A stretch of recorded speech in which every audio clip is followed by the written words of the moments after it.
इंदिरा गांधींचा मोटो होता की जनतेमध्ये जाणं, गरिबी हटाओ, हा एक त्यांचा नारा होता आणि त्यानुसार त्यांनी ठरवलं ठीक आहे बाकीचे लोक म्हणतात इंदिरा हटाओ, पण माझं असं म्हणणं आहे की गरिबी हटाओ. तर त्यासाठी त्यांनी म्हटलं होतं की मी स्वतः समाजामध्ये जाईल, मी जनतेमध्ये जाईल, मी लोकांमध्ये जाईल आणि मी त्यांना स्वतः विचारेल की मी प्रिव्ही पर्सिव्ह जे बंद करणार आहे ते बंद करून नंतर ते पैसे जनतेतच मी वाटणार आहे. त्याचबरोबर बँकांचं राष्ट्रीयकरण करणार आहे, याच्यासाठी सुद्धा याच्यामध्ये सुद्धा जनतेचंच भलं आहे हे त्यांनी जनतेसमोर तेव्हाच्या मांडलं आणि 1971चं लोकसभेचं इलेक्शन हे इंदिरा गांधी खूप मोठ्या मेजॉरिटीने निवडून आलेल्या दिसतात.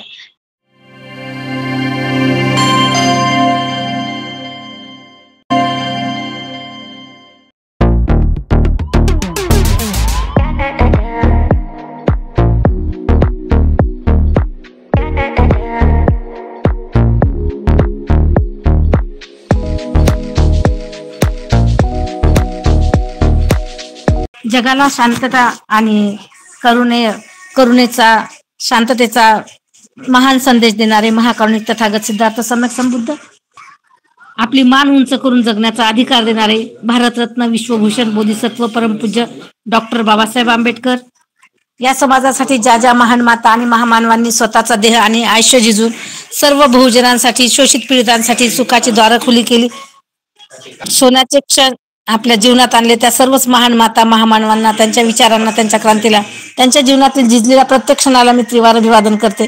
संविधान जागृती देशाची प्रगती या अंतर्गत विशेष ऑनलाईन व्याख्यानमाला. आजचे पुष्प क्रमांक आहे 1085. आजचे प्रमुख वक्ते आहेत आदरणीय ॲडव्होकेट प्रज्ञाताई Ambadas Shejwal, BA LLB LLM DL LND W PhD and personal right Nashik. विषय Kesavananda Bharati versus state of Kerala and union of India. आणि मी विनंती करते आदरणीय प्रज्ञाताईंना पुढील सूत्रताईंनी हाती घ्यावे. आदरणीय प्रज्ञाताई. सर्व आयोजक संयोजक ज्यांच्या माध्यमातून आज हा ऑनलाईन ग्रुप तयार झालेला आहे आणि त्या ग्रुपच्या माध्यमातून आपण घराघरापर्यंत संविधान पोहोचवण्याचं खऱ्या अर्थाने काम करतोय. कारण संविधान ही खऱ्या अर्थाने आपल्या समाजाला, या देशातल्या सगळ्या नागरिकांना समजून घेणं अतिशय गरजेचं आहे. कारण आपण आपला जो काही श्वास घेत आहोत, जे स्वातंत्र्य आपल्याला मिळालेलं आहे, जे हक्क मिळाले, जे अधिकार मिळालेले आहेत, ही लोकशाही जिथून तयार झालेली आहे, या देशाचे पंतप्रधान, या देशाचे राष्ट्रपती, या देशाचे चीफ जस्टिस ऑफ इंडिया, हे सगळं आपण बघितलं तर या सगळ्यांची निर्मिती संविधानामधून झालेली आहे किंवा संविधानानेच यांना जन्माला घातलेला आहे. आणि संविधान म्हणजे कॉन्स्टिट्यूशन हा आपल्या देशाचा पॅरेंटल लॉ आहे किंवा अपेक्स लॉ आहे. अपेक्स म्हणजे सुप्रीम. ओके.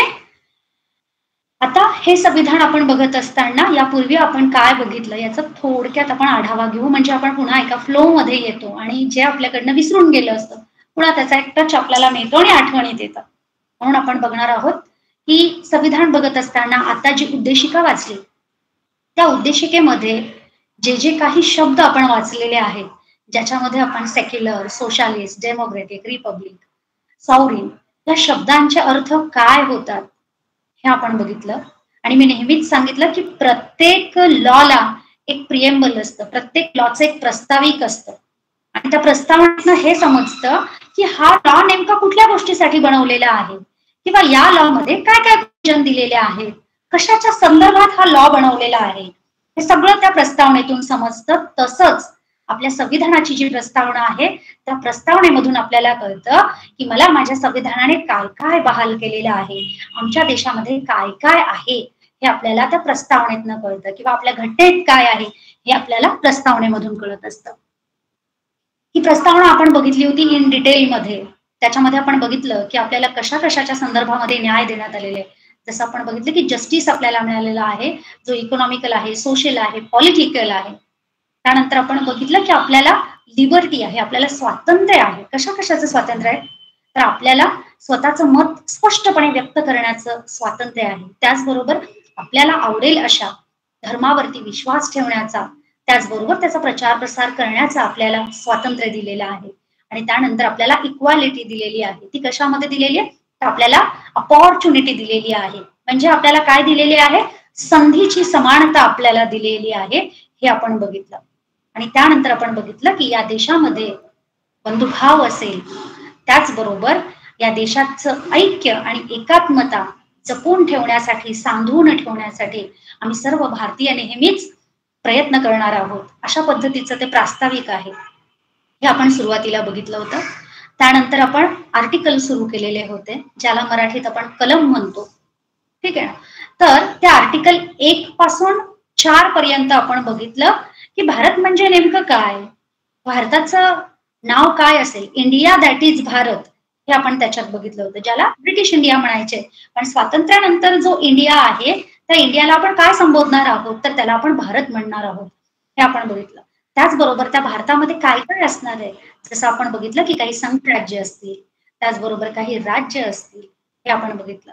आणि त्याचबरोबर जर एक राज्य दुसऱ्या राज्यामध्ये विलीन करायचं असेल किंवा एका राज्यातून दुसऱ्या एखाद्या राज्याची नवीन निर्मिती होणार असेल, म्हणजे फॉर्मेशन ऑफ स्टेट काय असतं हे आपण बघितलं. आणि त्या संदर्भात कायदे बनवण्याचे अधिकार पार्लियामेंटला आहेत, हे आपण बघितलं.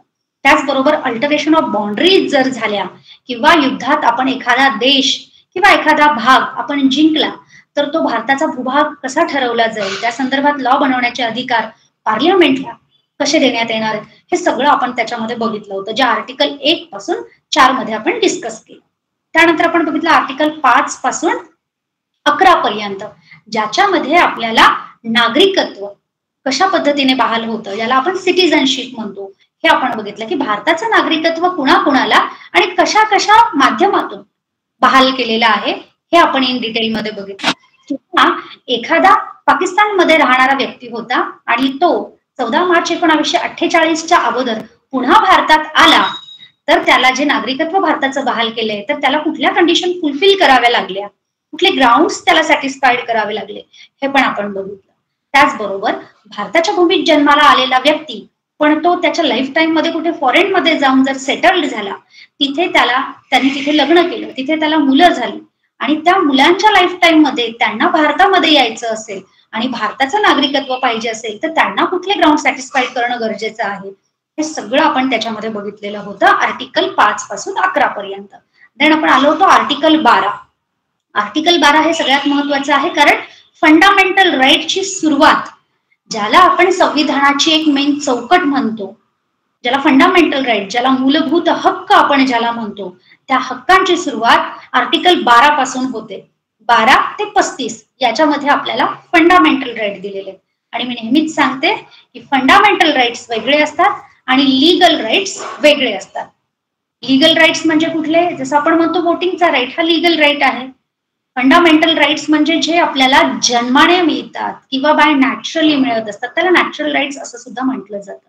ठीक आहे. आणि हे फंडामेंटल राईट्स आपण कुठून घेतले, तर हे आपण USA मधनं घेतलेले आहेत, युनायटेड स्टेट ऑफ अमेरिका. कारण आपल्याला सगळ्यांनाच माहिती आहे की भारताच्या संविधानामध्ये बऱ्याच वेगवेगळ्या ज्या गोष्टी असतील त्या वेगवेगळ्या देशांच्या घटनेमधून आपण घेतलेल्या आहेत आणि त्या पद्धतीने ते आपण सुरू केलेले आहेत आपल्या देशामध्ये वापरण्यासाठी. त्यानंतर आपण बघितलं की आर्टिकल 12 मध्ये काय आहे, स्टेट. पण ते स्टेट म्हणजे काय, तर सरकार म्हणजे नेमकं कोण कोण असेल, त्या सरकारच्या व्याख्येमध्ये नेमकं कोण कोण येणार आहे, हे आपण डिटेलमध्ये बघितलं. तर मग त्यामध्ये म्हटलं होतं की पार्लियामेंट जे आहे, संसद जे आहे, त्याला आपण स्टेट म्हणणार आहोत. त्याचबरोबर सेंट्रल लेजिस्लेचर, स्टेट लेजिस्लेचर म्हणजेच केंद्रीय कायदे मंडळ, त्याचबरोबर राज्य कायदे मंडळ, हे सुद्धा स्टेटमध्ये येतील. त्याचबरोबर एक्झिक्युटिव्ह डिपार्टमेंट, ऍडमिनिस्ट्रेटिव्ह डिपार्टमेंट जे पण गव्हर्नमेंटचे आहेत ते स्टेटच्या व्याख्येत येतील. आणि त्याचबरोबर any other authority, any other ऑथॉरिटीचं जे काही डिफाईन करायचं आहे, एनी अदर ऑथॉरिटीमध्ये स्टेट कधी म्हटलं जाईल, कुठल्या कुठल्या ऑथॉरिटींना, कोऑपरेशन्सना आपण स्टेट म्हणणार आहोत, या संदर्भामध्ये सुप्रीम कोर्ट वेळोवेळी डिसाईड करेल आणि त्यांना स्टेटच्या व्याख्येमध्ये बसवेल, त्यांना सरकार म्हणता येईल, असं आपण बघितलं. आणि त्याच्यामध्ये आपण BCCIची एक केस आपण त्याच्यात डिस्कस केलेली होती. त्यानंतर आपण बघितलं आर्टिकल 13. आर्टिकल 13 म्हणजे ज्युडिशियल रिव्ह्यू. ज्युडिशियल रिव्ह्यू म्हणजे काय, तर न्यायिक पुनरावलोकन. न्यायिक पुनरावलोकन म्हणजे काय?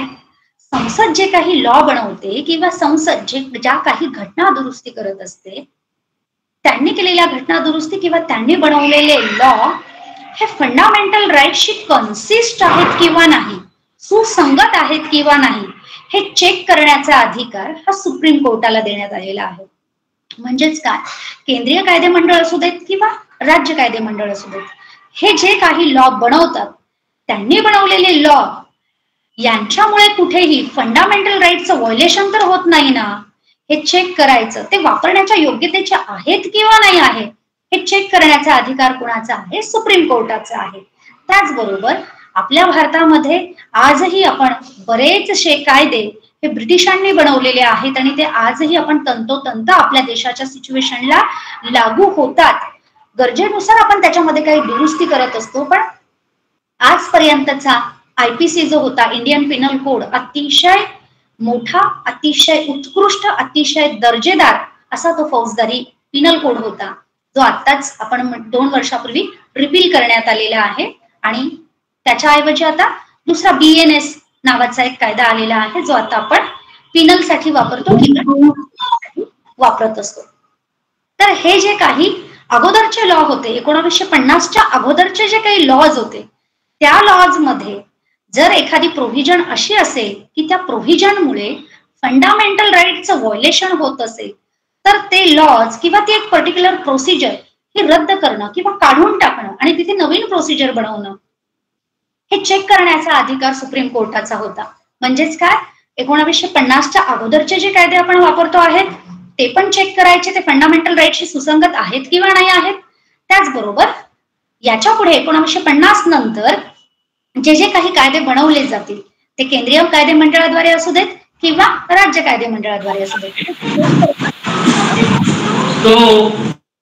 सुप्रीम कोर्टाला आहे. हे आपण आर्टिकल 13 मध्ये बघितलं, ज्याला आपण ज्युडिशियल रिव्ह्यू असं म्हणतो.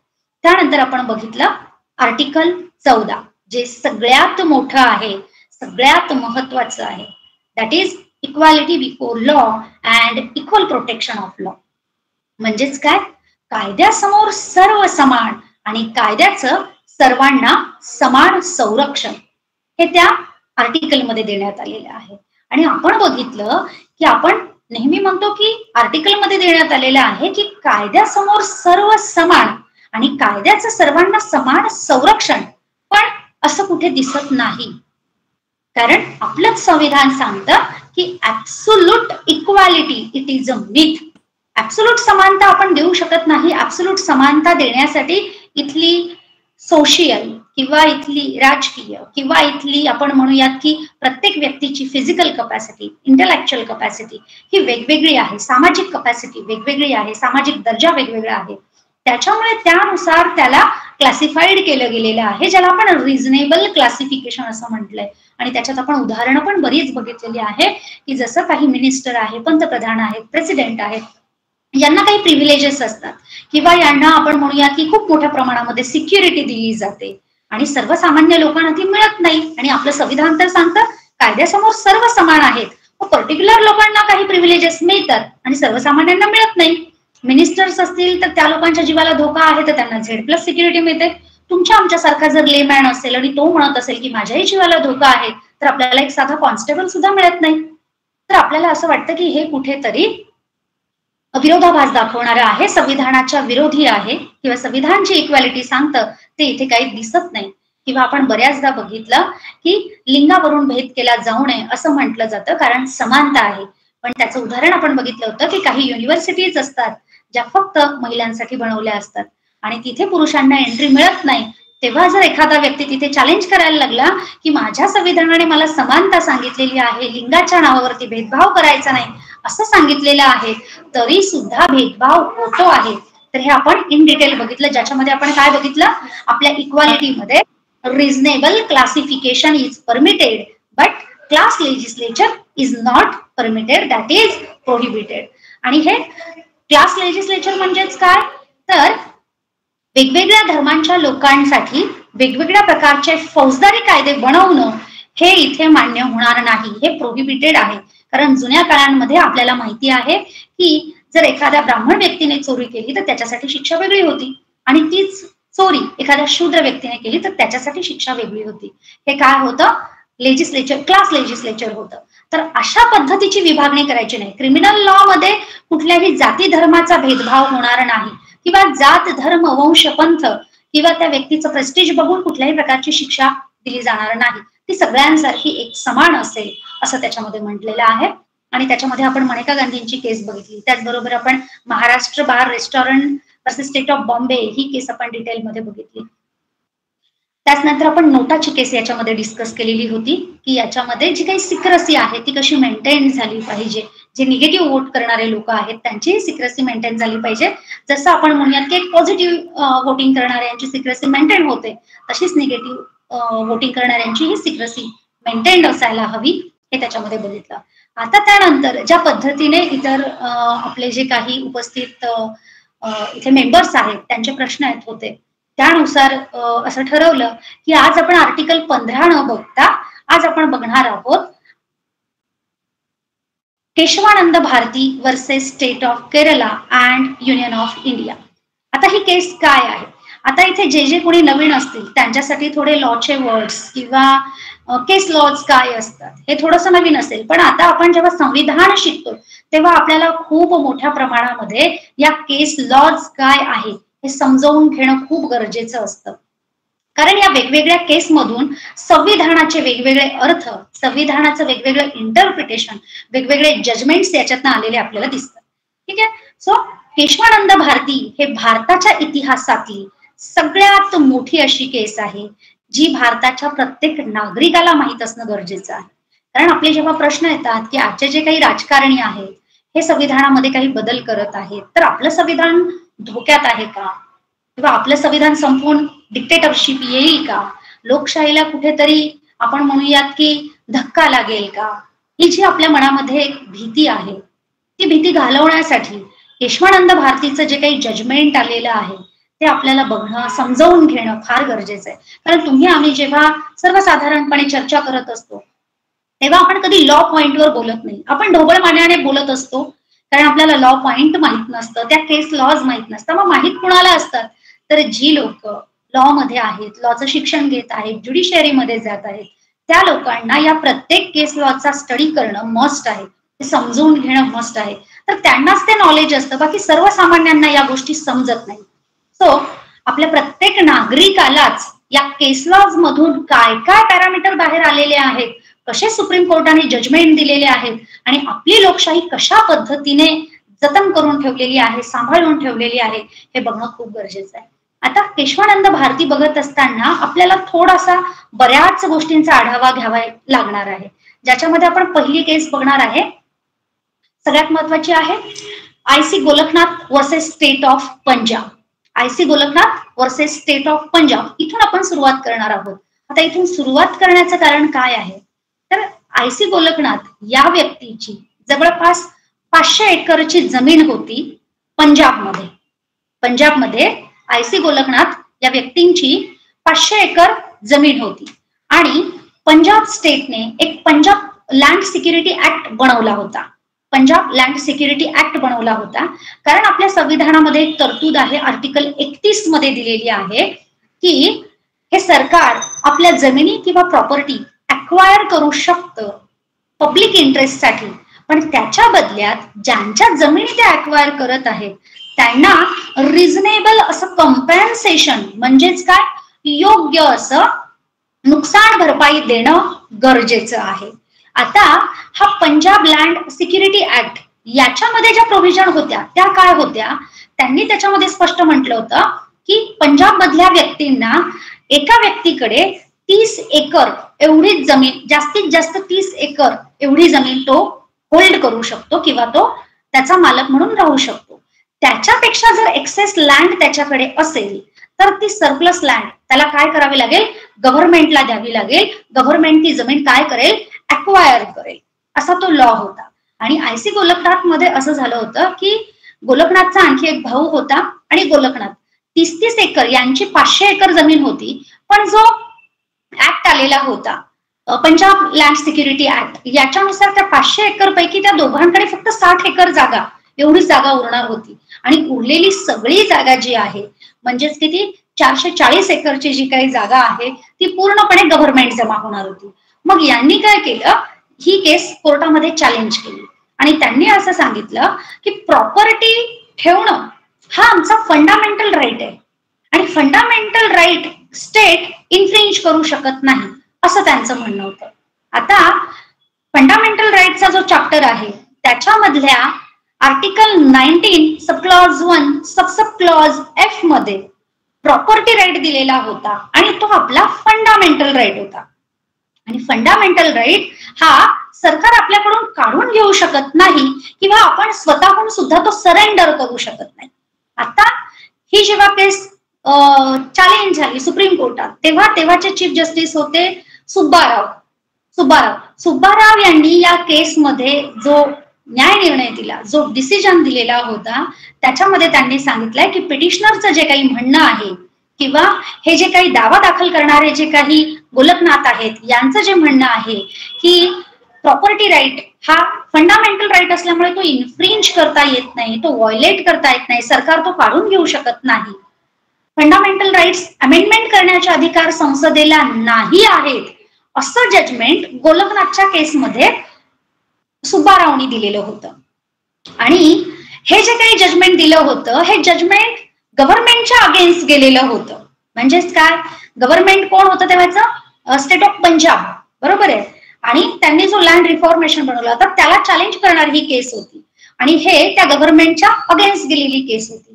त्यानंतर 1969 मध्ये परत एक दुसरं जजमेंट आलेलं होतं, ते होतं बँक नॅशनलायझेशनचं.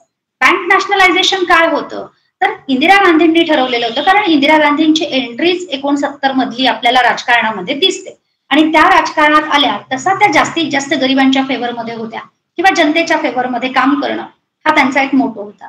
आणि त्यावेळेला त्यांचं असं म्हणणं होतं की सगळ्या बँका ह्या नॅशनलाइज केल्या गेल्या पाहिजे, त्यांचं राष्ट्रीयकरण केलं गेलं पाहिजे आणि त्याच्या बदल्यात ज्यांच्या बँका आपण नॅशनलाइज करून घेणार आहोत तर ते लोक कोण होती, तर आपण हे बघितलंय की भारताला एकसंघ करण्यासाठी जे 566 संस्थानं होती त्या संस्थानातल्या सगळ्या राज्यांना काय केलेलं होतं, आपण या आपल्या भारतामध्ये विलीन करून घेतलेलं होतं आणि याच काही राजा लोकांच्या तेव्हा बँका होत्या. आणि इंदिरा गांधींचं म्हणणं होतं की आपण बँक नॅशनलाइज करून ह्या सगळ्या बँका काय करणार, याचं राष्ट्रीयकरण करणार, म्हणजेच काय ते सरकारच्या ताब्यामध्ये त्या बँका येतील, त्या प्रायव्हेट राहणार नाहीत. आणि त्याच्या बदल्यात काय करणार, तर त्याच्या बदल्यात काही गव्हर्नमेंटचे पे बॉन्ड्स आपण त्यांना देणार आहोत.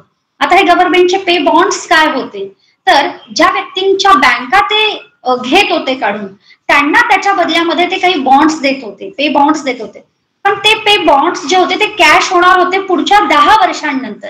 आता याचं जर आपण एक उदाहरण बघितलं की सपोज आपण एखाद्या दुकानामध्ये जातोय, त्या दुकानदाराला आपण म्हणूयात की एखादी किंमत आपण अगोदर पे करतो आणि त्यानंतर आपण वस्तू घेत असतो, म्हणजे दोघांचं ट्रान्झॅक्शन जे आहे ते सॅटिस्फाईड झालेलं असतं, संपलेलं असतं. इथे तसं झालेलं नव्हतं. इथे काय झालं होतं की त्या व्यक्तींच्या बँका सरकार जमा होतील, पण जे पे बॉन्ड कॅश होणार होते ते मात्र पुढील 10 वर्षानंतर कॅश होणार होते. बरं, पुढील 10 वर्षानंतर कॅश होणार ते पण कोणत्या प्राइसला कॅश होणार, जी प्राइस आज ठरलेली आहे. म्हणजे आज तुम्ही एखादी बाईक, आपण म्हणूयात एखाद्या व्यक्तीकडनं एखादी बाईक आपण घेतली की ती 50,000ची ती बाईक असेल आणि आपण काय केलं, त्या बाईकचं पोझिशन आपण घेतलं, ती बाईक आपल्या ताब्यात घेतली आणि त्याला आपण काय म्हटलं, ते 50,000 रुपये ना, हे मी तुला 10 वर्षांनंतर देईन. म्हणजेच काय होईल, अल्टिमेट ते फुकट घेण्यासारखं आहे. म्हणून ही सुद्धा केस कोर्टामध्ये गेली, सुप्रीम कोर्टामध्ये गेली. ही सुद्धा गव्हर्नमेंटच्या अगेन्स्ट तसाच त्याचा डिसिजन आलेला आहे. गव्हर्नमेंटच्या अगेन्स्टच या सुद्धा केसचा डिसिजन आला आणि त्याच्यामध्ये सुद्धा सांगण्यात आलं की तुम्ही ज्या पद्धतीने लोकांच्या प्रॉपर्टीज अक्वायर करतात पण त्यांना रिझनेबल, योग्य किंवा ऍडिक्वेट असं जी काही नुकसान भरपाई आहे ती तुम्ही देत नाहीये. म्हणजेच तुम्ही काय करत आहात, तुमच्याकडे जे काही पॉवर्स आहेत त्याचा आर्बिट्ररी यूज इथे दिसतोय, तर तुम्ही असं करू शकणार नाही. म्हणजेच काय, बँक नॅशनलायझेशन करता येणार नाही, अशी ती केस होती. म्हणजेच अल्टिमेट ते काय झालं होतं, पे बॉन्डच्या संदर्भामध्ये ती सुद्धा केस अगोदर गव्हर्नमेंटच्या अगेन्स्ट गेलेली होती. आणि त्यानंतर 1970 मध्ये पुन्हा एक केस आली, प्रिव्ही पर्स्यूज केस.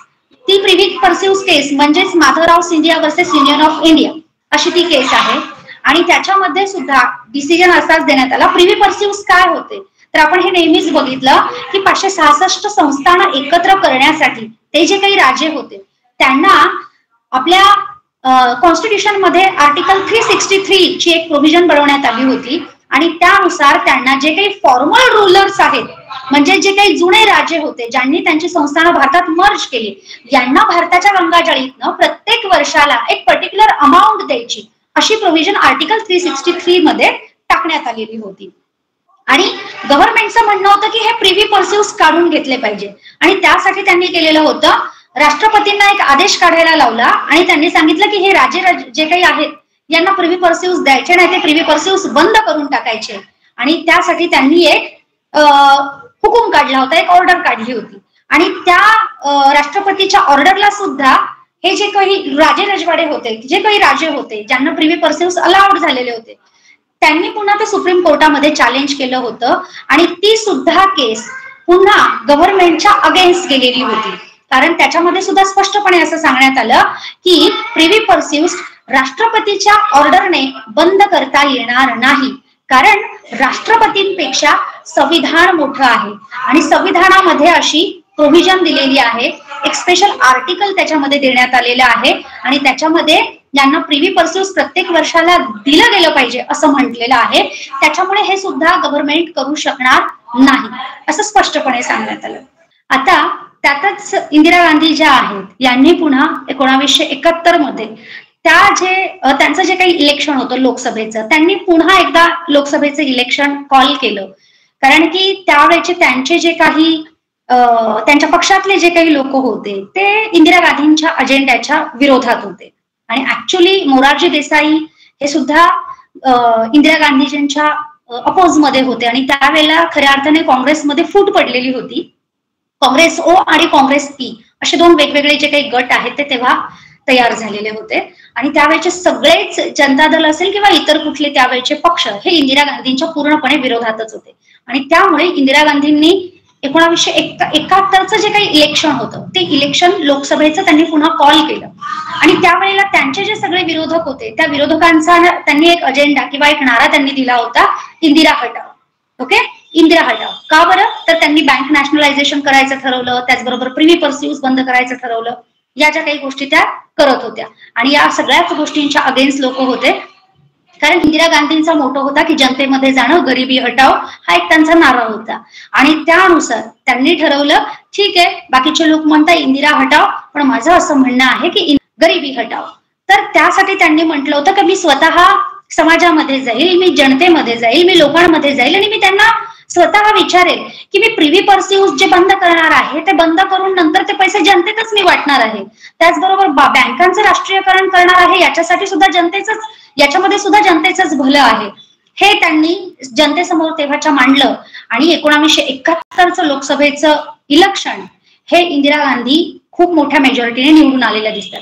त्यावेळेला त्यांच्या अगेन्स्ट राजनारायण सिंग नावाचे एक उमेदवार हे त्यांच्या अगेन्स्ट उभे होते. त्यांचा पराभव करून इंदिरा गांधी या फुल मेजॉरिटीने निवडून आल्या होत्या आणि त्या जेव्हा निवडून आल्या तेव्हा त्या पंतप्रधान म्हणून अपॉइंट झालेल्या होत्या.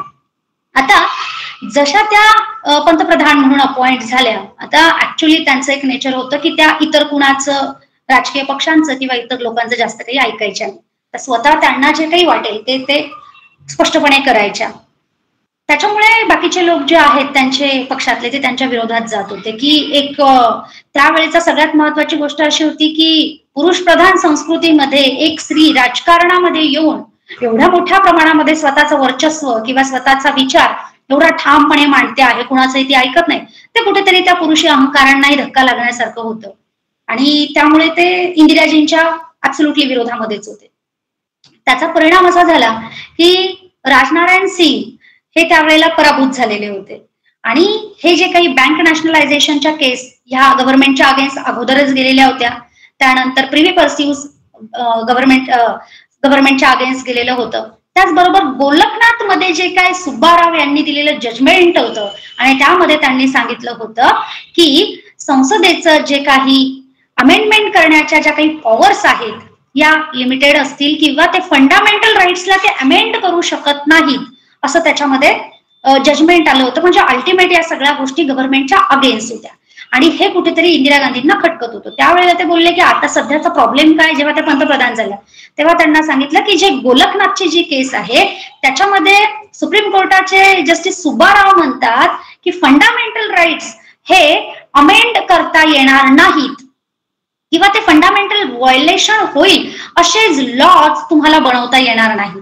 त्याचबरोबर ते बोलले ठीक आहे, हा एक इश्यू. आणखी इश्यू काय, ते बोलले की आर्टिकल 13 मध्ये जे ज्युडिशियल रिव्ह्यू आपण बघितलं त्यामध्ये लॉ या शब्दाची जी काही डेफिनेशन आहे त्या डेफिनेशन मध्ये लॉ म्हणजे काय, तर ज्याच्यामध्ये ऑर्डिनरी लॉ आहेत, त्याचबरोबर कस्टमरी लॉज आहेत, त्याचबरोबर प्रिसिडेंट इज अ लॉ आहेत, त्याचबरोबर ट्रीटीज लॉ आहेत, त्याचबरोबर आणखीन अमेंडेड लॉ हे सुद्धा लॉ आहेत. पण राजकारण्यांचं असं म्हणणं होतं की घटनेमध्ये किंवा एखाद्या लॉ मध्ये एखादी छोटीशी दुरुस्ती केली तर ती दुरुस्ती म्हणजे लॉ नाही असं त्यांचं म्हणणं होतं.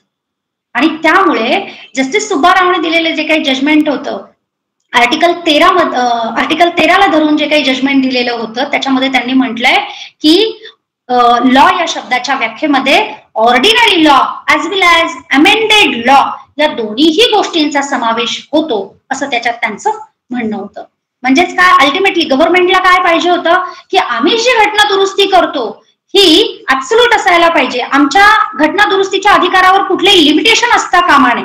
कारण आम्हाला लॉ बनवण्याचा अधिकार आहे तो आम्हाला घटनेनेच दिलेला आहे, आम्हाला घटनेमध्ये घटना दुरुस्ती करण्याचा अधिकार दिलेला आहे तोही आम्हाला घटनेनेच दिलेला आहे आणि तो ऍब्सोल्यूट दिलेला आहे, त्याच्यावर कोणतीही बंधनं नाहीये असं गव्हर्नमेंटचं म्हणणं होतं. आता याच गोष्टीमुळे प्रॉब्लेम काय होत होते की इंदिरा गांधी जशाही निवडून आल्या, पंतप्रधान झाल्या, तसं त्यांनी काय केलं, घटना दुरुस्ती केली. मग घटना दुरुस्ती कुठे केली, तर सगळ्यात मेन त्यांनी आर्टिकल जे आपलं 24वी घटना दुरुस्ती त्यांनी केली आणि त्याच्यामध्ये आर्टिकल 31 मध्ये त्यांनी सब क्लॉज 4 त्यांनी ऍड केला आणि त्याच्यामध्ये त्यांनी एक लाईन टाकलेली होती की जर आर्टिकल 368 खाली कुठलीही घटना दुरुस्ती केली तर त्याचा परिणाम आर्टिकल 13 वरती होणार नाही. किंवा आर्टिकल 368 मध्ये सुद्धा त्यांनी एक घटना दुरुस्ती केली, 25वी घटना दुरुस्ती, आणि त्याला सुद्धा सब क्लॉज 3 टाकला आणि तिथे म्हटलं की आर्टिकल 13 मध्ये काही जरी म्हटलेलं असलं तरी त्याचा परिणाम आर्टिकल 368 म्हणजेच जो घटना दुरुस्तीचा जो काही राईट आहे, अमेंडमेंट ऑफ कॉन्स्टिट्यूशन, त्याच्यावरती काही परिणाम होणार नाही. म्हणजेच काय, ऍब्सोल्यूट जे काही पॉवर्स आहेत, घटनेमध्ये दुरुस्ती करण्याचे पॉवर्स आहेत, त्यांनी काय केले, घटना दुरुस्ती करून संपूर्ण पॉवर्स हे काय केले, संसदेकडे मिळवून घेतले. अल्टिमेट काय झालं, संसद ही एक कुठेतरी फ्रंटला आली आणि सुप्रीम कोर्टाचे अधिकार कुठेतरी बॅक साईडला गेलेले दिसतात. आपण बघितलं की आर्टिकल 13 मध्ये दिलेले आहे की संसदेने जे काही बनवलेले लॉज असतील हे जर फंडामेंटल राईट्सचं व्हायोलेशन करणारे असतील तर ते राईट्स चेक करून ते वापरण्याच्या योग्यतेचे आहेत किंवा नाही आहेत हे चेक करून ते वापरायचे की ते रद्द करायचे हे अधिकार ऍक्च्युअली कोणाला दिले, सुप्रीम कोर्टाला.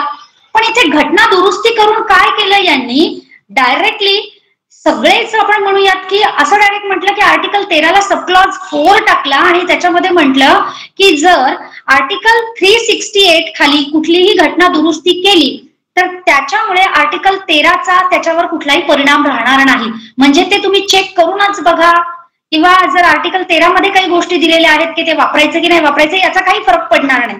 म्हणजेच काय, अल्टिमेट सगळी जी काही पॉवर आहे घटना दुरुस्तीची ही त्यांनी त्यांच्याकडे घेतलेली होती. आता या सगळ्या गोष्टींमुळे एक प्रश्न उपस्थित होता की इंदिराजी जशा आल्या त्यांनी काय केलं, आर्टिकल 13 अमेंड केलं, त्याचबरोबर 368 अमेंड केलं, त्याच्यामध्ये घटना दुरुस्ती करून संसदेला संपूर्ण पॉवर स्वतःकडे घेतले लॉ बनवण्याचे.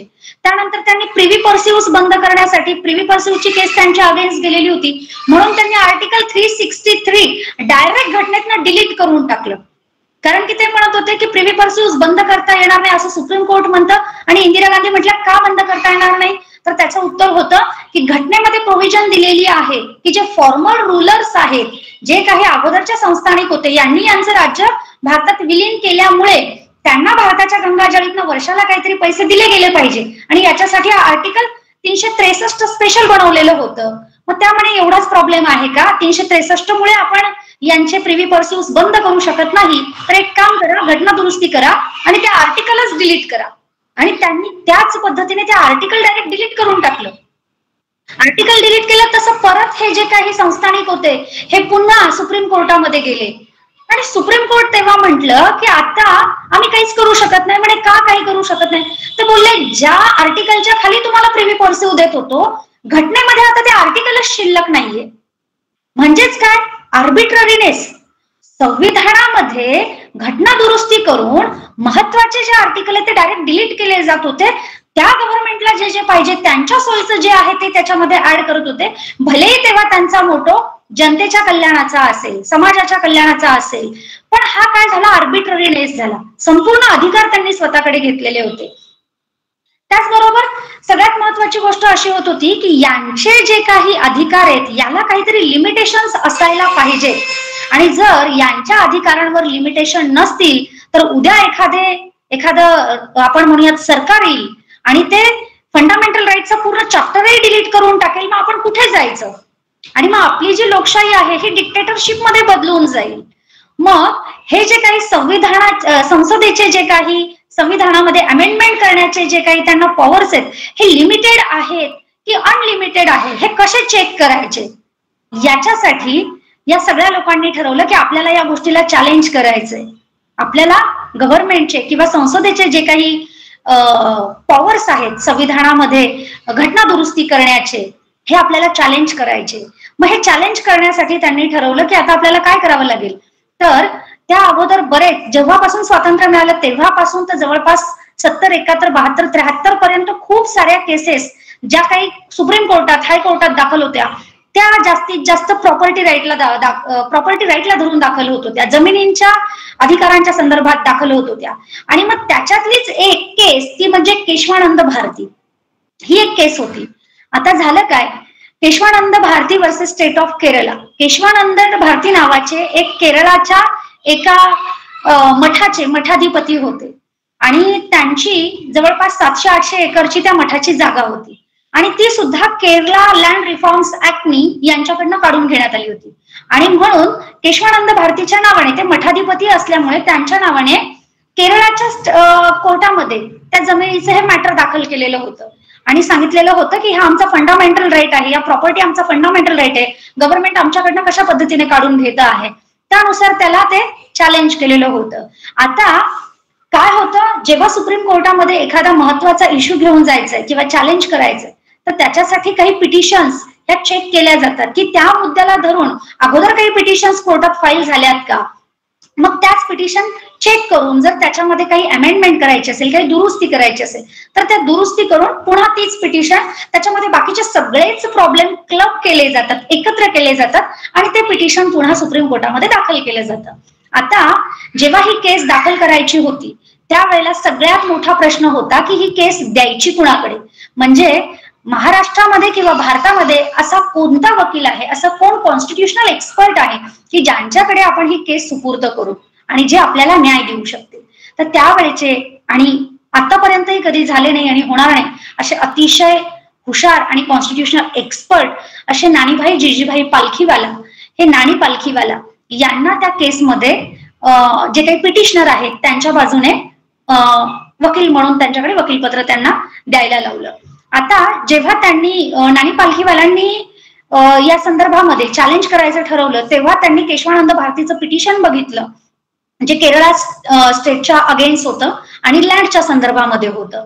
म्हणजेच काय, जे काही लँड रिफॉर्मेशन होत आहेत, स्टेट जे काही लॉज बनवत आहेत, पार्लमेंट जे काही लॉज बनवत आहेत हे आर्बिट्ररी बनवत आहेत किंवा फंडामेंटल राईट्सचं व्हायोलेशन करत आहेत, तर यांच्या अधिकारावरती जे काही आहे कुठेतरी लिमिटेशन आहे का हे चेक करण्यासाठी केशवानंद भारतीचं पिटिशन घेतलं, ते अमेंड केलं आणि त्याच्यात सगळ्या केस क्लब करून ते Keshavananda Bharati versus state of Kerala and union of India अशा नावाने ते दाखल करण्यात आलं. आणि त्याचा मेन मुद्दाच हा होता की संसदेला घटनेमध्ये दुरुस्ती करण्याचे जे काही अधिकार आहेत किंवा लॉ बनवण्याचे अधिकार आहेत हे परिपूर्ण अधिकार आहेत का की त्याच्यावर काही बंधनं आहेत, हा सगळ्यात महत्वाचा मुद्दा होता.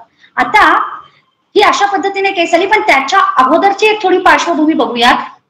ऍक्च्युली आर्टिकल 124 प्रमाणे जेव्हा सुप्रीम कोर्टामध्ये ऍज अ सुप्रीम कोर्टामध्ये जज म्हणून अपॉइंटमेंट होत असते, तर त्याच्यामध्ये स्पष्टपणे म्हटलेलं आहे की सुप्रीम कोर्टाचा जज म्हणून जो व्यक्ती अपॉइंट होईल त्या व्यक्तीची appointment he chief justice of India यांच्या कन्सल्टेशनने राष्ट्रपती करतील. म्हणजेच काय, राष्ट्रपती आणि चीफ जस्टिस ऑफ इंडिया हे दोघं एकमेकांशी सल्लामसलत करून एखादा व्यक्ती सुप्रीम कोर्टाचा जज होण्याच्या पात्रतेचा आहे किंवा नाही आहे हे ठरवणार आहे. पण इंदिरा गांधींनी काय केलं होतं, अगोदर ज्या पद्धतीने त्यांच्या अगेन्स्ट केस गेलेल्या होत्या, गव्हर्नमेंटच्या अगेन्स्ट केस जात होत्या, त्यावेळेलाच त्यांनी ठरवलं की याच्या पुढे जे सुप्रीम कोर्टामध्ये जजेस जाणार आहेत हे आपल्या फेवरचे असले पाहिजे. म्हणजेच काय होईल, आपल्या फेवरचा व्यक्ती असेल तर गव्हर्नमेंटच्या अगेन्स्ट तो न्याय निर्णय देणार नाही. आणि या अनुषंगाने त्यावेळेला इंदिरा गांधींनी एक ज्युडिशियल अपॉइंटमेंट कमिटी त्यांनी इस्टॅब्लिश केली होती. आणि त्या ज्युडिशियल अपॉइंटमेंटच्या कमिटीमध्ये त्यांनी 3 मिनिस्टर कामाला लावले होते. त्याच्यातले एक सगळ्यात महत्वाचे होते ते म्हणजे गोखले हे त्यावेळेचे लॉ मिनिस्टर होते. त्यानंतर एक होते मनमोहन मालविया, हे जे होते मनमोहन कुमार मालविया हे जे होते हे तेव्हाचे स्टील मिनिस्टर होते. आणि त्यानंतर दुसरे होते SS रे, हे त्यावेळेचे एज्युकेशनल मिनिस्टर होते. ह्या 3 लोकांना त्यांनी काय काम दिलं, तर तुम्ही असे लोक शोधा, असे जजेस शोधा जे सुप्रीम कोर्टाचा जज म्हणून बसवता येतील आणि ते भविष्यात गव्हर्नमेंटच्या अगेन्स्ट कोणतेही न्याय निर्णय देणार नाहीत. असे जजेस तुम्ही शोधून काढा. आणि या पद्धतीने सुप्रीम कोर्टामध्ये काही जजेसची अपॉइंटमेंट व्हायला लागली, ज्याच्यामध्ये जस्टिस द्विवेदी आहेत, जस्टिस बेग आहेत, जस्टिस मॅथ्यू आहेत, त्याचबरोबर जस्टिस वाय.व्ही. चंद्रचूड आहेत. आता वाय.व्ही. चंद्रचूड हे तर तेव्हा मुंबई हायकोर्टाचे जज पण नव्हते. त्यावेळेचे PM भगवती यांना डावलून जस्टिस वाय.व्ही. चंद्रचूड यांची अपॉइंटमेंट सुप्रीम कोर्टामध्ये त्यांनी जस्टिस म्हणून केलेली होती. त्याचबरोबर द्विवेदी यांची जस्टिस म्हणून अपॉइंटमेंट केली सुप्रीम कोर्टामध्ये. का, तर इंदिरा गांधींच्या पक्षामध्ये एक जे मिनिस्टर होते बहुगुणा नावाचे, त्या द्विवेदींची मुलगी, जस्टिस द्विवेदींची मुलगी ही त्या बहुगुणांच्या मुलाला दिलेली होती आणि त्याच्यामुळे त्यांनी जस्टिस द्विवेदी यांना जस्टिस म्हणून सुप्रीम कोर्टामध्ये अपॉइंट केलं. त्याचबरोबर बेग नावाचे जस्टिस बेग यांना अपॉइंट करण्यामागे सुद्धा इंदिरा गांधींचा असा स्पेशल इंटरेस्ट होता. ते त्यांनीच त्यांच्याच चॉईसने इंदिरा गांधींनी त्यांना अपॉइंट केलेलं होतं. त्याचबरोबर मॅथ्यू किंवा मुखर्जिया हे जे पण जस्टिस आहेत यांना त्यांनी जी एक कमिटी अपॉइंट केलेली होती, ज्याच्यामध्ये मी म्हटलं गोखले होते किंवा मनमोहन कुमार मालविया होते किंवा SS रे होते, यांचं कामच काय होतं, असे जस्टिस शोधायचे आणि कोर्टामध्ये सुप्रीम कोर्टात पाठवायचे की जे गव्हर्नमेंटच्या अगेन्स्ट भविष्यात निर्णय देणार नाहीत. आणि अशा पद्धतीचे लोक अगोदरच, म्हणजे बघा किती मोठ्या प्रमाणाचा पॉलिटिकल इन्फ्लुएन्स हा त्यावेळेला न्यायपालिकेमध्ये होत होता. म्हणजे आज आम्ही जेव्हा एखाद्या इंदिरा गांधींबद्दल ऐकतो किंवा वाचतो तेव्हा आपल्याला वाटतं की अरे वा, या देशाच्या भल्यासाठी किंवा जनतेच्या भल्यासाठी यांनी बरेच कामं केलेत, गरिबी हटाओ ही फार मोठी गोष्ट त्यांच्याकडे होती, बँकांचं नॅशनलायझेशन केलं. त्या गोष्टी चांगल्या जरी होत्या तरी त्याच्यामध्ये आर्बिट्ररीनेस किंवा संविधानामध्ये घटनेच्या दुरुस्ती ज्या पद्धतीने मनमानी करत होते किंवा सुप्रीम कोर्टामध्ये ज्या पद्धतीने त्यांचा इंटरफेरन्स होता जजेस अपॉइंटमेंटच्या बाबतीतला, तो अतिशय चुकीचा होता. आणि पूर्णपणे गव्हर्नमेंटच्या इन्फ्लुएन्स मधले लोक तिथे भरण्याचं काम ते एका प्रकारे करत होते, ज्याच्यामुळे कुठेतरी लोकशाहीला पुढे जाऊन धोका निर्माण होईल अशीच परिस्थिती त्यावेळेची आपल्याला दिसते. तर अशा लोकांना त्यांनी तिथे अपॉइंट केलं होतं. आणि जेव्हा केशवानंद भारतीचं जजमेंट जेव्हा केशवानंद भारतीची केस सुरू झाली 10 ऑक्टोबर 1972 मध्ये, त्यावेळेला नाणी पालखीवाला हे पिटिशनरच्या बाजूने होते. म्हणजेच कोण, ज्यांनी चॅलेंज केलं होतं की गव्हर्नमेंट ज्या घटना दुरुस्ती करत आहेत हे काय करत आहेत, स्वतःचा मनमानी कारभार करत आहेत, त्यांच्या जे काही पॉवर्स आहेत याच्यावर इम्प्लाइडली लिमिटेशन आहे. इम्प्लाइडली म्हणजे उपलक्षित आहे किंवा दिसत जरी नसलं तरी सुद्धा त्यांच्या त्या संविधानात किंवा घटनेच्या दुरुस्ती करण्यामध्ये जे काही पॉवर्स आहेत त्याच्यावर काहीतरी बंधनं आहेत, हे त्यांचं म्हणणं होतं, जे पिटिशनरचं म्हणणं होतं. आता यांच्या अगेन्स्ट जे कोणी गव्हर्नमेंटच्या अगेन्स्ट तेव्हा गव्हर्नमेंटची बाजू लढवणारे जे कोणी असतात सगळ्यात महत्वाचे असतात ते म्हणजे अटॉर्नी जनरल ऑफ इंडिया. त्यावेळेचे नीरज डे हे अटॉर्नी जनरल ऑफ इंडिया होते. पण विषय असा होता की प्रिव्ही पर्सिव्हची केस, त्याचबरोबर बँक नॅशनलायझेशनची केस आणि गोलकनाथची केस, या तिन्ही केसमध्ये नानी पालखीवाला हेच पिटिशनरच्या बाजूने होते आणि नीरज डे गव्हर्नमेंटचे ऍडव्होकेट म्हणून गव्हर्नमेंटच्या बाजूने लढत होते. आणि याच्यामध्ये झालं असं होतं की नीरज डे यांचा पराभव झालेला होता, गव्हर्नमेंटच्या अगेन्स्ट जजमेंट केलेलं होतं, नानी पालखीवाल्यांच्या फेवरमध्ये जजमेंट केलं होतं. आणि या लोकांनी पुन्हा एकदा संविधानाला किंवा लोकशाहीला मजबूत ठेवण्यासाठी पुन्हा नानी पालखीवाल्यांनाच याच्यामध्ये अपॉइंट केलेलं होतं.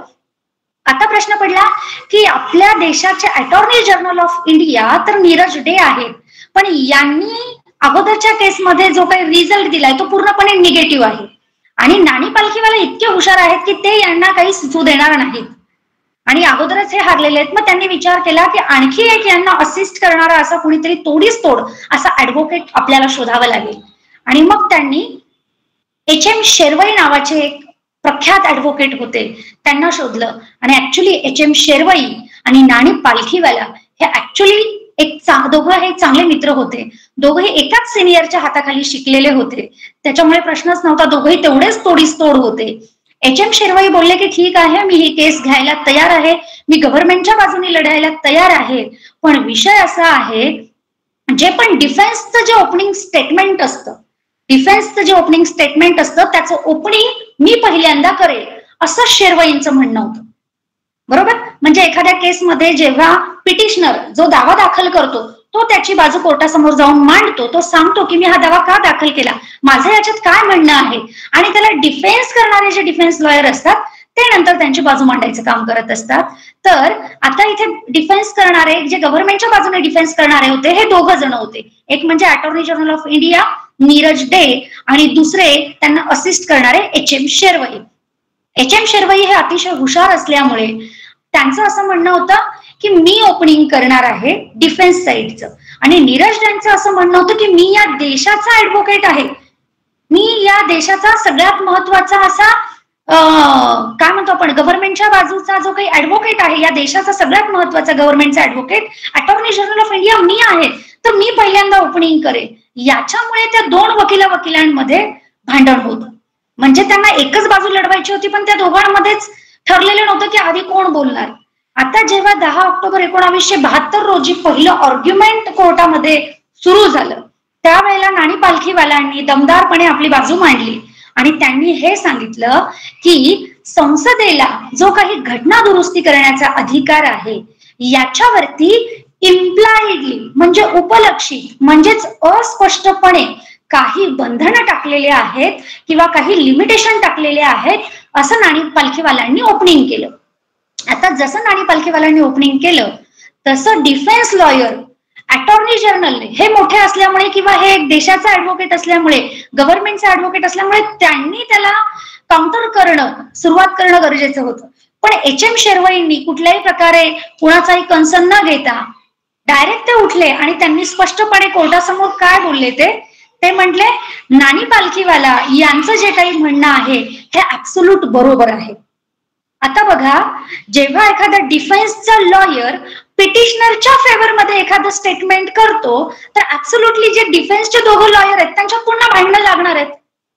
आणि त्याचा परिणाम असा झाला की पुन्हा नानी पालखीवाल्यांच्या लक्षात आलं की ज्या अर्थी माझ्या बोलण्याला डिफेन्स लॉयर संमती देत आहेत आणि म्हणत आहेत की नानी पालखीवाला यांचं जे म्हणणं आहे हे कुठेतरी बरोबर आहे, ही इज राईट, असं म्हटल्यानंतर नानी पालखीवाल्यांना कळलं की यांच्या दोघांचं काही भांडण मिटलेलं नाही. आणि नानी पालखीवाल्यांनी अजून त्याला एक आपण म्हणूयात की थोडीशी आगीत तेल टाकण्यासारखीच गोष्ट केली, ती म्हणजे नानी पालखीवाल्यांनी ओळखलं या दोघांचं भांडण आहे आणि पुन्हा ते म्हटले की खूप चांगली गोष्ट आहे, जे आपण म्हणूयात की या देशाचे अटॉर्नी जनरल आहेत यांनी जे समजून घेतलं पाहिजे हे तुमच्याच फेवरचे एक जे डिफेन्स लॉयर आहेत हे बोलत आहेत आणि त्यांच्या बोलण्याला किंवा त्यांचं जे म्हणणं आहे त्याला मी सहमत आहे, असं पुन्हा नानी पालखीवाल बोलले. अल्टिमेटली झालं काय की डिफेन्स लॉयरनी आपण म्हणूयात की त्याला काउंटर करायच्या ऐवजी त्यांनी त्याला सहमती दिली आणि त्यांनी दिलेल्या सहमतीमुळे पुन्हा जे पिटिशनरचे लॉयर आहेत हे सुद्धा त्यांच्याच फेवरमध्ये बोलले आणि याचा परिणाम समोरचे जे काही जजेस आहेत हे सुद्धा बघत होते आणि जे काही बाकीचे वकील पण आहेत ते पण बघत होते.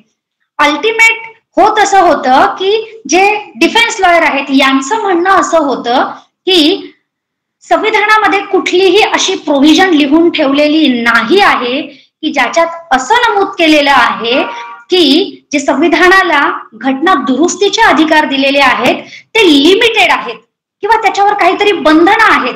तुम्ही आम्हाला दाखवून द्या की संविधानामध्ये असं कुठे लिहिलंय की जे पार्लियामेंटला अमेंडमेंटचे पॉवर आहेत ते लिमिटेड आहेत किंवा त्याच्यावर काही बंधन आहेत, हे कुठे लिहून ठेवलंय हे आम्हाला दाखवा, असं गव्हर्नमेंटचं म्हणणं होतं. आणि इकडे नाणी पालखीवाला म्हणजे पिटिशनरचे ऍडव्होकेट म्हणत होते लिहून जरी ठेवलेलं नसलं तरी सुद्धा ते उपलक्षित आहे, ते इम्प्लाइड आहे.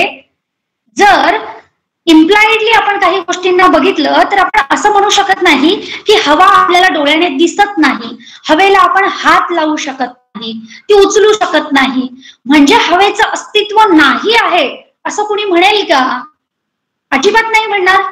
तसंच जे पण संविधानामध्ये अमेंड करण्याच्या किंवा दुरुस्ती करण्याच्या ज्या काही पॉवर्स संसदेला दिलेल्या आहेत याच्यावर सुद्धा काही इम्प्लाइडली असे रिस्ट्रिक्शन टाकलेले आहेत.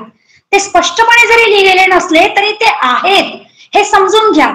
कारण नाणी पालखीवाला सतत म्हणत होते त्यांच्या आर्ग्युमेंटमध्ये की बघा हिटलरला त्यांच्या संविधानामध्ये ऍब्सोल्यूट अमेंडमेंट करण्याचे ऍब्सोल्यूट पॉवर्स दिलेले होते आणि त्याचा परिणाम काय झाला हे सगळ्या जगाला माहितीये. जर आपण सुद्धा संसदेला असे परिपूर्ण राईट्स दिले तर ते सुद्धा त्याचा गैरवापर करतील.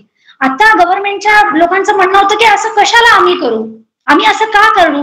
तर नाणी पालखीवाला म्हणत होते की या सगळ्या गोष्टींची जबाबदारी घेणार कोण, या तुमच्यावरती विश्वास ठेवणार कोण आणि कसा विश्वास ठेवायचा? भविष्यात येणारे राजकारणी असतील ते असं काही करणार नाही, याचा विश्वास देणार कोण आणि घेणार कोण हा महत्वाचा मुद्दा आहे. या गोष्टीवरती जे काही आर्ग्युमेंट आहे हे पुढे असे चालू होते आणि याच्यामध्ये सगळ्यात महत्वाची गोष्ट अशी होत होती की जे समोर जे काही जजेसचं पॅनल होतं, 13 जजेसचं पॅनल होतं, त्याच्यातले सगळ्यात महत्वाचे justice Sikri, justice Shelat, justice Hegde, justice Grover हे गव्हर्नमेंटच्या फेवरचे अजिबात नव्हते, हे संविधानाला धरून होते. आणि कारण की अगोदरच्या त्या केसमध्ये याच लोकांनी जजमेंट दिलं होतं आणि यांनी सांगितलं होतं संविधानाच्या घटना दुरुस्तीवरती लिमिटेशन्स असतात, असायलाच पाहिजे. त्याच्यामुळे ते गव्हर्नमेंटच्या अगेन्स्ट होते हे एकदम स्पष्ट होतं. पण जस्टिस द्विवेदी हे जे होते, मी तुम्हाला म्हटलं की बहुगुणा नावाच्या मिनिस्टरांना द्विवेदी यांची मुलगी दिलेली होती. हे द्विवेदी तिथे डायसवर बसून एकदा नाणी पालखीवाल्यांना काय म्हटले माहितीये? ते नाणी पालखीवाल्यांना म्हणतात तिथे सुप्रीम कोर्टाच्या बेंचवर बसलेले, डायसवर बसलेले जस्टिस त्यांना म्हणतात की नाणी पालखीवाल्यांना म्हणतात की तुम्ही जी 24वी घटना दुरुस्ती आहे ज्याच्यामध्ये फंडामेंटल राईट अमेंड केलेले आहेत ती तुम्ही एक्सेप्ट करा आणि तुम्ही जर ती एक्सेप्ट केली तर मी संसदेमध्ये जाऊन बाकीच्यांना सांगेल की याच्या पुढे तुम्ही फंडामेंटल राईट्स अमेंड करू नका. म्हणजे किती मोठ्या प्रमाणामध्ये पॉलिटिकल इन्फ्लुएन्स हा तेव्हा न्यायपालिकेमध्ये होता किंवा त्या जजेस करत होते. हे स्पष्टपणे दिसतं की हे जजेस कुणाच्या फेवरमध्ये बोलत होते. त्याचबरोबर जेव्हा द्विवेदींची अपॉइंटमेंट केलेली होती हायकोर्टातनं, अलाहाबाद हायकोर्टामधून त्यांची अपॉइंटमेंट जेव्हा सुप्रीम कोर्टामध्ये केली तेव्हा त्यांचा जो सत्काराचा कार्यक्रम होता तिथे सुद्धा द्विवेदींचं स्टेटमेंट आहे. तिथे त्या सत्कार समारंभामध्ये द्विवेदी म्हणत होते की मी सुप्रीम कोर्टामध्ये गोलकनाथचं जजमेंट ओव्हररूल करायला चाललेलो आहे. म्हणजे बघा किती मोठ्या प्रमाणामध्ये पॉलिटिकल इन्फ्लुएन्स हे लोक का अपॉइंट झाले, हे का सुप्रीम कोर्टात चालले होते हे स्पष्ट त्यांच्या वागण्यातनं दिसत होतं. आता याच्याच वरून सतत नाणी पालखीवाला म्हणत होते की बघा जर तुम्हाला ऍब्सोल्यूट राईट्स दिले संसदेला, जर घटनेमध्ये दुरुस्ती करण्यासाठी जर ऍब्सोल्यूट पॉवर्स असाइन केले तर उद्या तुम्ही फंडामेंटल राईट्सचं चॅप्टर डिलीट करून टाकाल. तुम्ही ज्युडिशियल रिव्ह्यूचं चॅप्टर डिलीट करून टाकाल. आणि असं जर झालं तर लोकशाहीची डिक्टेटरशिप होऊन जाईल, लोकशाही इथे राहणार नाही आणि हे मुळात चुकीचं होईल.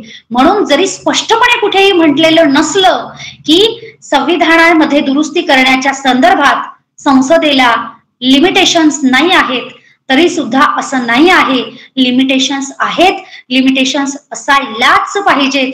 आणि सतत सतत या गोष्टी नानी पालखीवाला सुप्रीम कोर्टाला ठासून सांगत होते की ही लोकशाही वाचवण्याचं काम या 13 जजेसच्या पॅनलवर आहे. आतापर्यंतचं सगळ्यात मोठं जे काही बेंच आहे जजेसचं, 13 जजेसचं बेंच हे केशवानंद भारतीमध्ये बसलेलं होतं आणि याच्यामध्ये 7 वर्सेस 6 असं जजमेंट आलं होतं.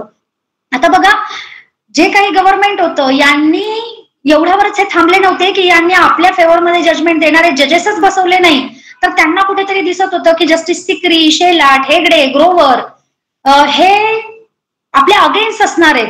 आणि जवळपास 25 एप्रिल 1973ला जस्टिस सिकरी जे चीफ जस्टिस ऑफ इंडिया होते यांची रिटायरमेंट होती. कधी? 25 एप्रिल रोजी. 25 एप्रिल 1973ला ते रिटायर्ड होणार होते आणि त्याच्या अगोदर जजमेंट पास झालं पाहिजे ही सिकरींची इच्छा होती. पण हे बाकीचे जे गव्हर्नमेंटच्या फेवर मधले लोक होते किंवा गव्हर्नमेंटचा याच्यामध्ये जे इन्फ्लुएन्स होता त्यांनी याच्यामध्ये काय डोकं लावलं की सिकरींना रिटायर्ड झाल्यानंतर आता एखाद्या केसमध्ये डिसिजन द्यायचं तर त्याच्यामध्ये मेजॉरिटी बघावी लागते आणि म्हणून एक ऑड नंबर त्याच्यामध्ये पॅनलमध्ये ठेवला जातो. म्हणजे जसं 13 असेल, 11 असेल, 9 असेल, 7 असेल, असा ऑड नंबर असतो. मग हे 13 जजेसचं बेंच होतं, याच्यात मधनं जर सिकरी गेले तर पुन्हा चीफ जस्टिस ऑफ इंडिया जो अपॉइंट होईल हा आपण आपल्या फेवर मधला अपॉइंट करू. मग तोपर्यंत काय करायचं, जे काही हिअरिंगच्या डेट आहेत ह्या पोस्टपोन करा. मग हिअरिंगच्या ज्या काही डेट आहेत त्या पोस्टपोन करण्यासाठी त्यांनी एक शक्कल लढवली. 23 मार्च रोजी एक सगळ्यात महत्वाचं आणि शेवटचं असं जजमेंट किंवा शेवटचं एक आर्ग्युमेंट नानी पालखीवालांचं होणार होतं. ते अतिशय महत्वाचं होतं. 23 मार्च 1973 रोजीचं. यांनी काय केलं, जे बेग नावाचे जस्टिस आहेत, हे बेग नावाचे जस्टिस त्या दिवशी कोर्टामध्ये नव्हते आणि मग कळालं की जस्टिस बेग का नाहीये, तर तेव्हा कळालं की त्यांची तब्येत ठीक नाही आणि ते हॉस्पिटलाइज आहेत, ते दवाखान्यामध्ये ऍडमिट आहेत. मग जे चीफ जस्टिस ऑफ इंडिया आहेत यांनी विचार केला की आज तर महत्वाचे डेट आहे, काय करायचं. ते चीफ जस्टिस ऑफ इंडिया म्हणजे जस्टिस सिकरी हे बेगना भेटायला हॉस्पिटलमध्ये गेले आणि तिथे गेल्यानंतर त्यांच्या असं लक्षात आलं की त्यांना डॉक्टरनी जे काही प्रिस्क्राईब केलं होतं किंवा डॉक्टरनी त्यांना जे काही ऍडवाइस केलं होतं त्याच्यामध्ये त्यांनी सांगितलं होतं की जस्टिस बेग यांना पुढचे 3 आठवडे कुठलाही मेंटली स्ट्रेस किंवा फिजिकली स्ट्रेस त्यांना द्यायचा नाही, त्याच्यामुळे त्यांच्यावरती त्यांचा आपण म्हणूया त्यांच्या शरीरावरती किंवा त्यांच्या हेल्थवरती त्याचा इफेक्ट होऊ शकतो, असं त्यांचं म्हणणं होतं. मग यांना प्रश्न पडला की आज जर महत्वाचं जजमेंट आहे तर करायचं काय. आणि हे सुप्रीम कोर्टाचे जज आहेत, ते पुन्हा कोर्टामध्ये आले आणि त्यांनी सांगितलं की बेग यांना डॉक्टरांनी सांगितलेलं आहे की पुढचे 3 आठवडे तुम्हाला मेंटली स्ट्रेस देता येणार नाही. मग आता आपण एक काम करूयात, आपण जस्टिस बेगना एक्सक्लूड करू, त्यांना वगळून आपण जे काही 6 जणांसमोरच आज जे काही नानी पालखीवाल्यांचं जे आर्ग्युमेंट आहे ते आपण ऐकूयात. हे ऐकल्यानंतर गव्हर्नमेंटच्या फेवर मधले जे नीरज डे आणि शेरवई होते, HM शेरवई, हे ताडकन उठले आणि हे बोलले की जर तुम्ही जस्टिस बेग यांना एक्सक्लूड करणार असाल तर आम्ही निघून जाऊ केसमधनं, आम्ही केसमधून बाहेर पडतो, असं ते बोलले. कारण ते बोलले असं कसं तुम्ही कळाल. आणि जस्टिस बेग हे सगळ्यात महत्वाचे म्हणजे गव्हर्नमेंटच्या फेवर मधला तो म्हणजे गव्हर्नमेंटच्या फेवर मध्ये असणारे ते जज होते, हे त्यांना खूप चांगलं माहिती होतं. आणि मग झालं असं की नानी पालखीवाल्यांनी ठरवलं की आजचं जे काही आर्ग्युमेंट आहे हे खूप महत्वाचं आहे. पुढच्या 25 एप्रिलला जस्टिस सिकरी रिटायर्ड झाले आणि जर गव्हर्नमेंटच्या इन्फ्लुएन्स मधला एक चीफ जस्टिस ऑफ इंडिया यांनी अपॉइंट केला तर आतापर्यंत ऐकलेली केस ही पुन्हा एकदा ऐकवावी लागेल, पुन्हा त्याचं हिअरिंग घ्यावं लागेल आणि ऍब्सोल्युटली तो व्यक्ती गव्हर्नमेंटच्याच फेवरमध्ये येईल. आणि तो व्यक्ती जर गव्हर्नमेंटच्या फेवरमध्ये आला तर आपल्या भारताच्या संविधानाच्या लोकशाहीचं काही खरं नाही राहणार, काहीही होऊ शकतं. त्याच्यामुळे त्यांनी ठरवलं होतं की नाही, जजमेंट लवकरात लवकर म्हणजे सिकरींच्या रिटायरमेंटच्या आधीच होणं गरजेचं आहे. आणि त्याच्यासाठी नानी पालखीवाल्यांनी एक कन्सर्न घेतला, एक चांगली शक्कल त्यांनी लढवली आणि त्यांनी सांगितलं की आज मी जे काही ओरल आर्ग्युमेंट करणार आहे आणि ओरल आर्ग्युमेंट करण्यासाठी माझ्यासाठी जे काही 13 लोकांचं बेंच असणं गरजेचं आहे. आणि आपण आज बघतो आहोत की जे बेग आहेत हे हॉस्पिटलमध्ये, ते इथे नाहीयेत. तर मी एक काम करतो, मी ओरल आर्ग्युमेंट करत नाही, मी रिटर्न मध्ये आर्ग्युमेंट करतो. मी माझं जे काही आजचं फायनल आर्ग्युमेंट आहे हे रिटर्न मध्ये करतो आणि त्याची कॉपी प्रत्येक जजेसना देतो. त्याचबरोबर एक कॉपी कुणाकडे जाईल, बेग यांच्याकडे जाईल. म्हणजे त्यांना आराम करता करता त्यांना इथे यायची गरज नाही, फिजिकली स्ट्रेस घ्यायची गरज नाही, ते तिथे त्यांच्या सोयीने वाचू शकतात. आणि त्यांच्याकडे 1 महिना आहे पुढचा. आणि सिक्रीननी ठरवलं की पुढच्या 1 महिन्यामध्ये तुम्हाला या सगळ्यांचं डिसिजन द्यावंच लागणार आहे.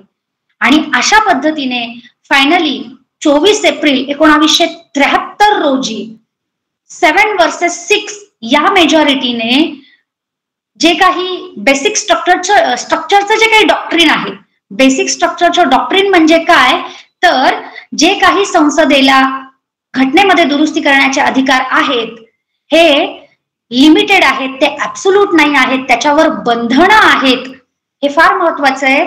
आणि जेव्हा कधी तुम्ही घटना दुरुस्ती कराल तेव्हा फंडामेंटल राईट्सचा जो चॅप्टर आहे आर्टिकल 12 पासून 35 पर्यंत, याची चौकट हलणार नाही, त्याला धक्का लागणार नाही, अशाच अमेंडमेंट तुम्ही करायच्या आहेत, हे त्याच्यामध्ये ठरवून देण्यात आलं. आता तेव्हाचा नियम होता की जे एक सुप्रीम कोर्टाचे जज जर रिटायर्ड झाले तर दुसरे जज कोण असणार, तर ऍब्सोल्युटली जे मोस्ट सिनियर जज असतील सुप्रीम कोर्टाचे त्यांना तिथे अपॉइंट केलं जायचं. म्हणजे लोकांना माहिती असायचं की आता कोण सुप्रीम कोर्टाचा जज यांच्यानंतर चीफ जस्टिस ऑफ इंडिया म्हणून अपॉइंट होईल. पण इथे इन्फ्लुएन्स इतका मोठा होता गव्हर्नमेंटचा, कारण त्यांच्या अगेन्स्ट निर्णय गेल्यामुळे, गव्हर्नमेंटच्या अगेन्स्ट निर्णय गेल्यामुळे सगळ्यात मेन सिक्रीन नंतर जे काही आपण म्हणूयात की सिनियर तिथे होते, शेलाट होते, हेगडे होते, ग्रोवर होते, हे 3 जजेस जे आपण म्हणूयात की गव्हर्नमेंटच्या अगेन्स्ट होते आणि यांचं काम संविधान वाचवण्यासाठी फार महत्वाचं, फार मोलाचं असं होतं. पण गव्हर्नमेंटच्या अगेन्स्ट निर्णय दिल्यामुळे पहिल्यांदा ज्युडिशियरीमध्ये एक ब्लॅक डे आला. ब्लॅक डे म्हणजे काय, तर 26 एप्रिल 1973 रोजी सिक्रीन नंतर जी अपॉइंटमेंट झाली ती शेलाट, हेगडे आणि ग्रोवर यांना डावलून हे जे मोस्ट सिनियर जजेस होते यांना डावलून एन रे जे ज्युनियर जज होते यांची अपॉइंटमेंट, तेव्हाचे जे व्ही गिरी हे प्रेसिडेंट होते, यांनी गव्हर्नमेंटचं ऐकून व्ही गिरी या प्रेसिडेंटनी त्यावेळेला एन रे यांची अपॉइंटमेंट केली. याचा परिणाम असा झाला की शेलाट, हेगडे आणि ग्रोवर यांनी इमिजिएटली राजीनामा दिला, कारण त्यांना वाटलं आपण कुठेतरी संविधान वाचवतो आहोत, आपण खऱ्याची बाजू, आपण लोकशाही वाचवतो आहोत आणि आपण गव्हर्नमेंटच्या बाजूने निर्णय नाही दिला, याच्यामुळे यांनी आपल्याला सुपरसीड करून एका ज्युनियर व्यक्तीला चीफ जस्टिस ऑफ इंडिया बनवलं. आणि ज्यांच्याकडे अनुभव आहे, आपण हक्कदार असताना आपण का ज्युनियरच्या हाताखाली काम करायचं, म्हणून त्या 3ही लोकांनी राजीनामे दिले आपली लोकशाही वाचवण्यासाठी. खऱ्या अर्थाने या लोकांनी त्यांचं करिअर सॅक्रिफाईस केलेलं आहे. याच्यामध्ये नानी पालखीवाल्यांसारखा अतिशय हुशार, दमदार असा ऍडव्होकेट, ज्यांना कॉन्स्टिट्युशनल एक्सपर्ट म्हटलं जातं, या व्यक्तीने आपल्या लिटरली म्हणजे अभ्यासाची किती कस लावला असेल, संविधानाला इतकं वेगवेगळ्या पद्धतीने इंटरप्रिट करून खूप दमदार असे जवळपास 32 वेळा आर्ग्युमेंट नानी पालखीवाला यांचं याच्यामध्ये झालेलं होतं. जवळपास 6 महिन्यामधले 66 दिवस सुप्रीम कोर्टामध्ये फक्त केशवानंद भारतीची केस चालू होती. सोमवार, बुधवार आणि शुक्रवार हे 3ही दिवस हे 13 जे जजेस आहेत सुप्रीम कोर्टाच्या, 15 जजेस त्यावेळेला होते, त्यापैकी हे 13 जजेस फक्त केशवानंद भारतीची केस बघत होते आणि उरलेले 2 जजेस संपूर्ण देशाचं जे काही मॅटर असेल ते बघत होते. इतकी मोठी ही केस आहे. या केसमुळे बेसिक स्ट्रक्चरचं डॉक्ट्रिन आलेलं आहे आणि याच्यात स्पष्टपणे सांगितलेलं आहे की संसदेला घटना दुरुस्तीचा जो अधिकार आहे हा ऍब्सोल्यूट नाही आहे, हा परिपूर्ण नाही आहे, त्याच्यावर बंधन आहेत, त्याच्यावर लिमिटेशन्स आहेत. तुम्ही लॉ बनवायचे म्हणजे काहीही लॉ नाही बनवायचे की ज्याच्यामुळे फंडामेंटल राईट्सचं व्हायोलेशन होईल, इथल्या आमच्या मूलभूत हक्कांचं व्हायोलेशन होईल, लोकशाहीवर गदा येईल, असे लॉज तुम्ही बनवायचे नाही, हे त्याच्यातनं सांगण्यात आलं. कारण नानी पालखीवाला म्हणत होते जर यांना ऍब्सोल्यूट पॉवर दिले तर लोकसभेचा कार्यकाळ आपण म्हणतो 5 वर्षाचा असतो, एखादे राजकारणी येतील फुल मेजॉरिटीने निवडून आले आणि घटना दुरुस्ती करून काय करतील, लोकसभेचा कार्यकाळ 50 वर्षाचा करतील, म्हणजे सांगा काही उपयोग होईल का? या लोकशाहीचा काही उपयोग होईल का? काही उपयोग होणार नाही.